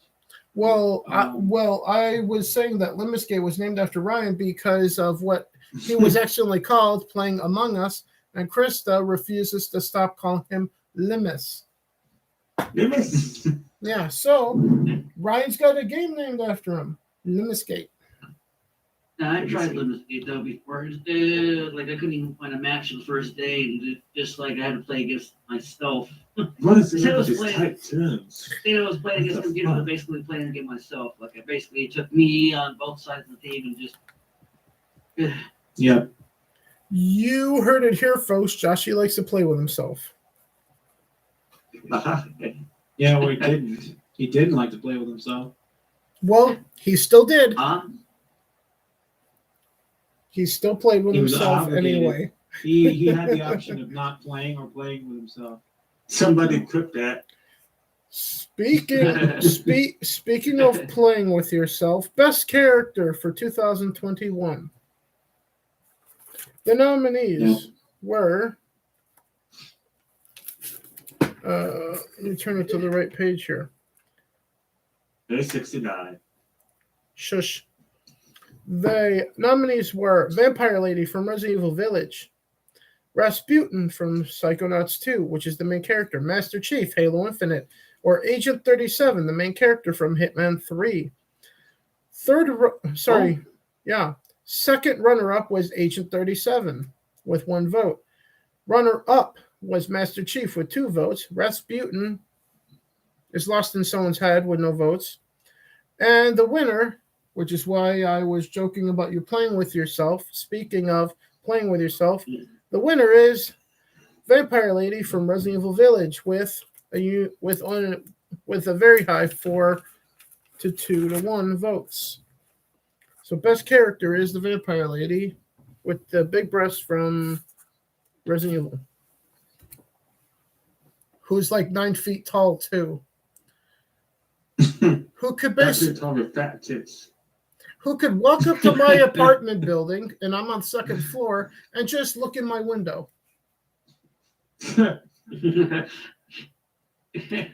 Lady D, yeah. Yep. So with that, what's that? Oh, what the fuck? What'd you say, Josh? I said tree. No, but yeah, I say that she's probably like the most popular character. They did have some controversy about her as well. Well, yeah. The girls and whatever. Any controversy there is about a female character, you can bet your bottom dollar we can predict what the problem is. She has tits. Mm-hmm. She's cute and has tits. And an ass. They were saying something about like the male gaze, but then they don't say anything about the females gazing at her as well too. It's like, okay. It's fucking double standards everywhere. One-way street all the time. Mm-hmm. Except for they don't say that the Eurogamer YouTube channel, which I was watching them play various games leading up to the release of that game, they were all hot and bothered by Lady D as well. And that was Eurogamer. Think about that for a minute. Huh. So even the people at Eurogamer were hot and bothered by Lady D, but no one talks about that except for us here in the underground. Yeah, I can't wait until it goes back to being edgy again. To be, yeah. I just want good games with good story. Come on now. Speaking of, well, not really edgy, but being the best of the best, though. I just meant I can't wait till it goes till really, really over-sexualized things end up becoming edgy again. Can't wait for that. That's never gonna happen. Yeah, that's never gonna happen, right? So, Game of the Year. The nominees were Resident Evil Village, Halo Infinite, Marvel's Guardians of the Galaxy, Kenna, Bridge of Spirits, and Valheim. We had 2 indie games nominated, that being Kenna and Valheim. Neither of which got any votes because everyone was hot and bothered by Lady D and Resident Evil Village and Halo Infinite. So the runner-up to Game of the Year for 2021 with 3 votes to 4 is Halo Infinite, meaning Resident Evil Village by a score of 4-3 beats Halo to become the 2021 Drew Dat Games Game of 2021. Yay. Anyone want to talk about Resident Evil Village for the 100th time now in the stream? well, what can we say we haven't already said here? Yeah. I will say what Mara has said about the main character. He's a retard. It was a good game. I believe in a bad that's year. Ethan is his name, I believe. Right? Oh, He's so got Tom Cruise. butterfingers. Okay. Well, he's missing fingers, so what do you expect? Well, I'm trying to make Never it look mind. like him with hands. Never but mind. I don't know. It's not films. I got it. I was like, no, I better stop. He's very handy in his Mhm. options. Yep.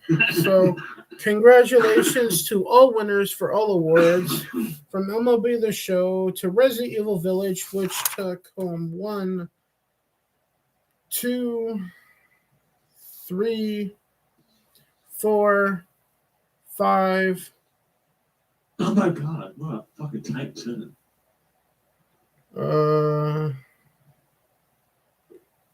Took home 5 awards, including Game of the Year, Best Narrative, Best Character, Best Direction, Nord's Choice, and yeah, those were every award that it took. Every category that Resident Evil was nominated in, it fucking won it. Yep. Because it was the obvious choice for all of them, because it was also the highest rated game in the rating system, which I'll reveal to you guys how it works. There are like 14 categories that I grade games on: direction, gameplay, character model, art, sound effects, music, narrative, servers, if it utilizes multiplayer, microtransactions, if it has any, animations, multiplayer, if it has one, replay value, innovation, if it does something new that the gaming industry has not seen before, AI, physics, and bugs. Those are the 14 categories. The only one that has a unique grading system is the microtransactions, which for free-to-play games, it starts at 0 and goes up to positive. If it's a paid game, like a $60 game, it starts at 0 and goes down to -10. Because paid games should not have microtransactions. I will die under the... No, I won't die on this hill. You'll have to bury me in this hill. And I will haunt it for my entire afterlife. The microtransaction hill. Think about that for a minute, folks. But with that in mind, Resident Evil scored the highest of any game at 7.6. Now, keep in mind, this system is designed to be brutally harsh on every single game that comes out. So, while it won Game of the Year, it scored a 7.6, I believe I said, out of 10. Which, according to, if you compare it to other reviewers and whatnot, that would be like a 9.9 out of 10, effectively, or just about. Or a 10 out of 10 if you talk to IGN. Considering, well, if you're curve grading on the year, it's the 10 of the year. So effectively, yeah, it's the 10 of the year. Except for my system, if you get a 10 out of 10 in the Drew Dat game rating system, you fucking earned it. That means that is a perfect fucking game. That means that you've gotten a 10 out of 10 in direction, gameplay, character model, art, sound effects, music, narrative, servers if it's a multiplayer game, and it would have to have no microtransactions in it to get a 10, unless it's a free-to-play game, animations, multiplayer, graphics, replay value, innovation, AI, bugs, and physics. It would have to score 10 in every last one of those categories, or not get scored at all in microtransactions to be a perfect game. That never happens. yeah, and then basically, if it ever did happen, then you basically would have a game where you'd want to throw away all your other games. Yeah, and you would not want to play anything else other than that one game for the rest of your life. And, yeah, it's the blue unicorn of games. And I don't see that ever happening, which is why this system works. Because if anything does even get close to a 10 out of 10, if it gets even a 9 out of 10, then it's effectively like a 12 out of 10 for anyone else. When they score games at that point. I would imagine anything in the 9 range on your system would be like game of the decade.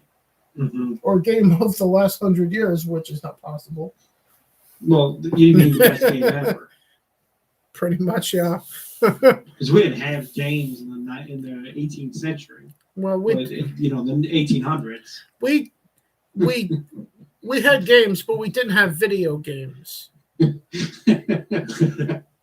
Yeah. Let's give us your informed opinion. What's your favorite game from the 1800s?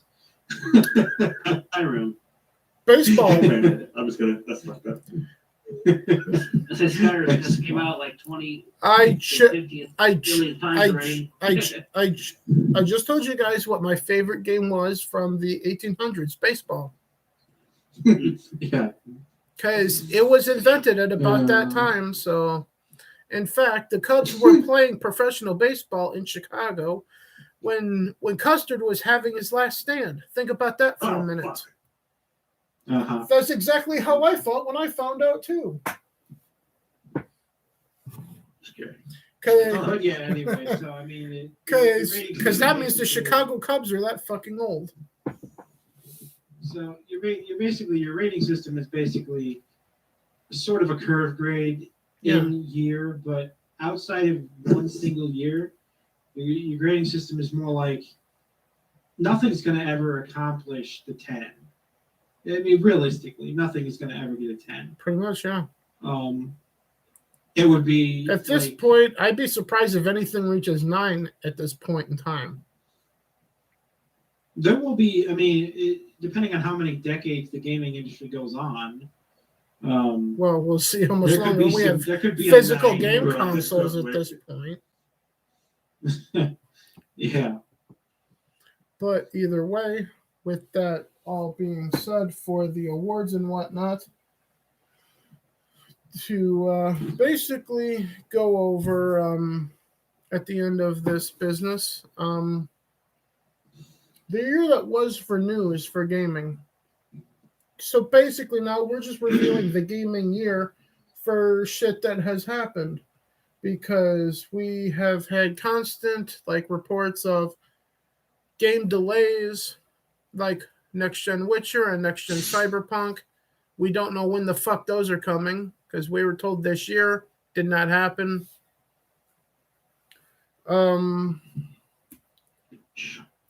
We were expecting WWE 2K22 this year. That's delayed to March, I think, at this point, even though that's not confirmed yet. The only announcement for that was by the developer on Twitter, and WWE was pissed at that, because you know how WWE wants their Vince McMahon wants it out by SummerSlam, damn it. Anyway, just like during the Attitude Era, Vince McMahon would be going, I want to see some puppies, damn it. Well, yeah, you can't do that anymore either. Yeah, the thing I would say, bro, about the year in summary, Yeah. or just kind of like a running theme, Mm-hmm. is that you have disappointments, you have delays, and you have unavailabilities. That's really the essentially. overarching theme of everything that went on. But of all of that, there was some good to come out of it. There was, like we said, the game of the year, Resident Evil. Among Us came to Xbox, which we were all looking forward to here at Drew Games, getting the chance to stab each other in the back and potentially get away with it, which is another thing that I learned about Desert Nerd recently. He's surprisingly a good liar, and I didn't know that about my own brother. We gotta play. Yeah, we need to stream that again. Yeah, we do. And that was the thing that I was thinking, that I was contemplating, since I'm most of the way through Assassin's Creed Valhalla anyway off stream, foregoing the Assassin's Creed stuff on Sundays and replacing it with something. How do you guys feel about Among Us on Sundays? Yeah. Okay. Nord? Yeah. It could Alright. work. I think so. That doesn't sound very reassuring. It all depends on the time, you know. Well, we would have to plan it out off camera, but still. Yeah. So if we're all in agreement, then maybe this Sunday we might try to do some Among Us on Twitch then. That's good to me. All right. Yeah. We'll talk about what time at that point. Chunk's got to bounce out of the chat, Cheers. but he'll still be watching. Favorite junk. Yep. Over to Yeah, Mara's stream. Happy fragging. And New Year, fellas. Yep. Happy New Year, Chunk. And I will see you over on Mara's stream. Chunk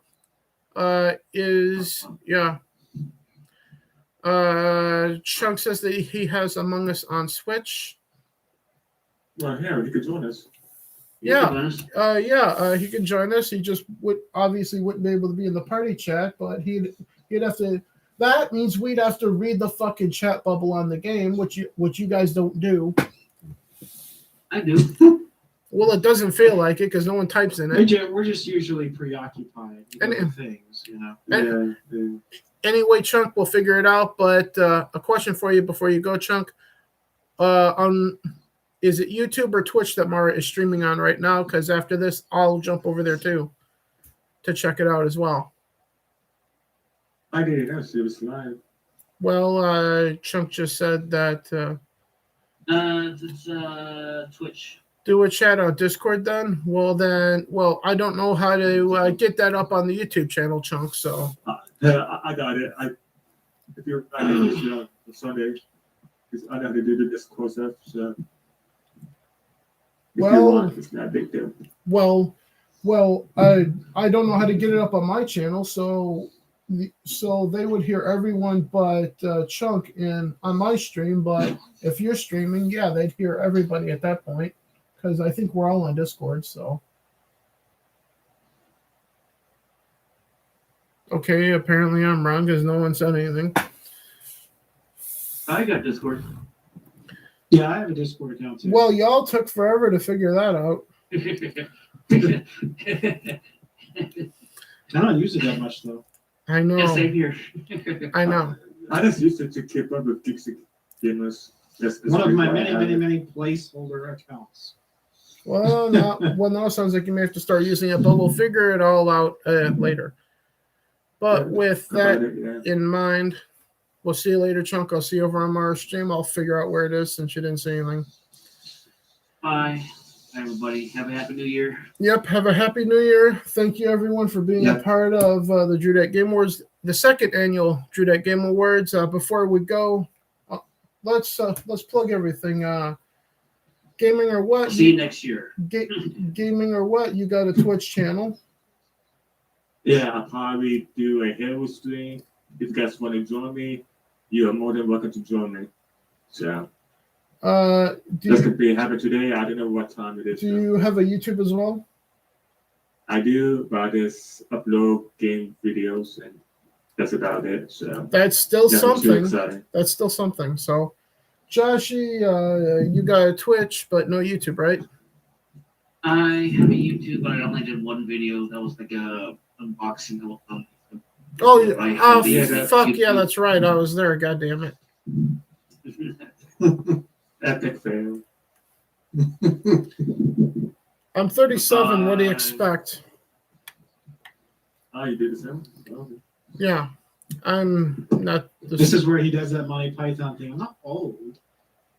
But I'm no spring chicken either. I'm 37.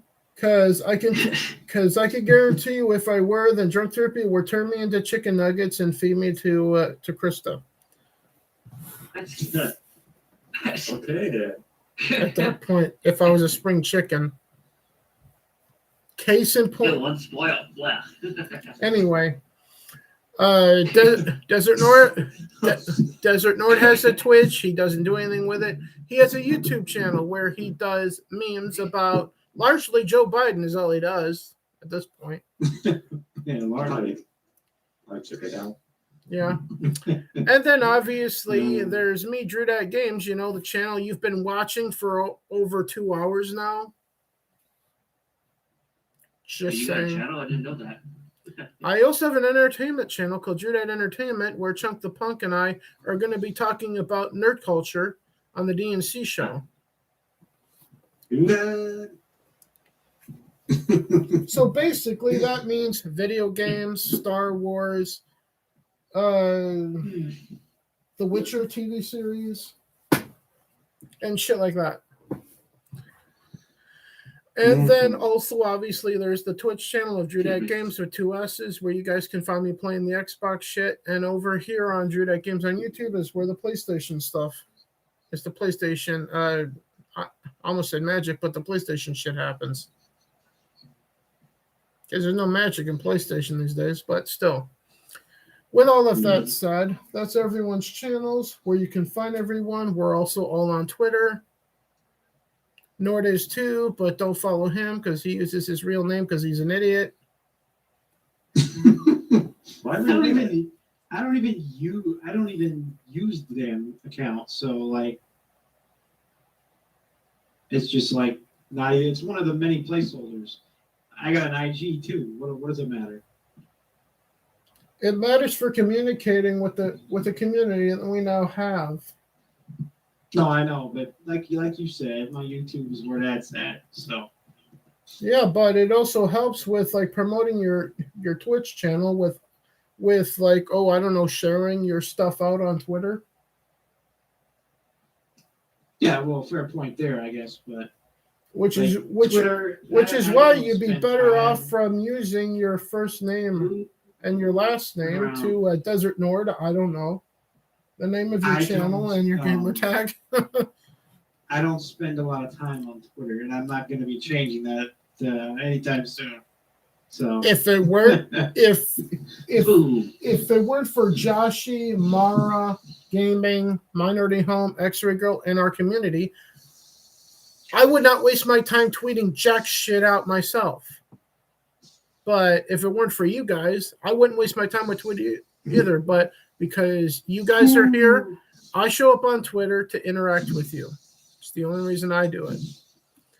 Because the jackass that runs Twitter can forget about the iceberg. He can go fuck himself. I'm sure he does that on a daily basis. Same thing goes for Jack Dorsey, and at least I think he's the one running Facebook. As Chris Webby said in Raw Thoughts 5, it's Revenge of the Nerds. well, no, if you're talking about Facebook, you're talking about Zuckerberg. I don't. No, but Twitter's Fuck Fuckerberg. Twitter's got that new guy though, and that's not that white guy anymore. No, it's not Jack anymore. It's the new guy. Well, fuck the new guy. He's fucking. He's a fucking Nazi too. Anyway, Yeah, So Twitter won't be improving anytime soon. it's We'll going just to leave be it getting at that. worse. Case in point. How much worse can it get? Case in point. Lethal Lightning got canceled, and then he uncanceled himself. What was that? Because it is possible for lightning to strike twice. And that's Lethal Lightning. The same place. Yeah, lightning strikes in the same place twice on Twitter, and that's Lethal Lightning. So, on that note, we're not going to strike again because we're out. Have a great rest of your day, everyone. Take care, everybody. For those of you that are watching Mara's stream, I'll be joining you in the chat in just a minute. And I will see you guys over there. Have yourselves a great day. Happy New Year. And I'll see you all And I'll see you next year. next I'll see you year. next year. Yeah, Happy New Year, everybody, and let's go, Brandon. Yeah, buddy. And fuck Luigi. Later, guys. Later. And we're